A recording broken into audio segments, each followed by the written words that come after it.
Vibrance and light to everyone. This is current energies, general reading for all zodiac signs, sun sign, moon sign, rising.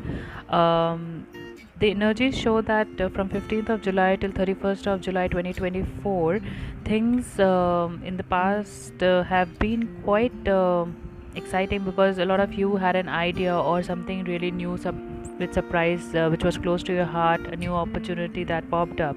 However, it is not yet materialized, or you can not able to see the results in the materialistic world. This is because all the discussions, things are all in the air. It's all in the thoughts. It's not showing up. The results are not there in practical. I think the biggest thing challenge is that there is no balance between things. A lot of people are juggling between things. Maybe you're not focused on one thing. However, the outcome, if you focus and if you give it time, is going to be positive.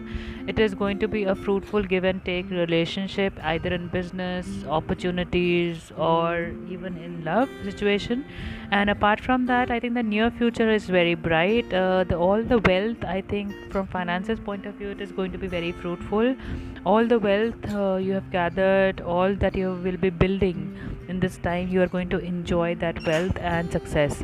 Also, most of you, I think, the suggestion or guide from the angels is that, or the universe is that, revisit your childhood friends, or reconnect with them, reconnect with your family members, spend time with them, look at the values that you have learned, advices that you have received as a child.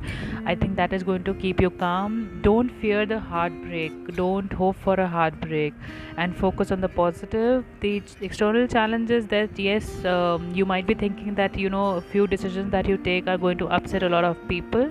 If so, then sit back, take a time, and find a win-win solution. The judgment from the universe, or the outcome from the universe, the results, final results, are not there yet. But yes, whenever in divine time it will be there, it is going to be a favorable situation. It's going to be a wonderful, successful, fulfilling, soul fulfilling situation result for you. So as of now, just be at peace, be in contentment, that you can learn to rest in what you already have and already are, and you will see that the right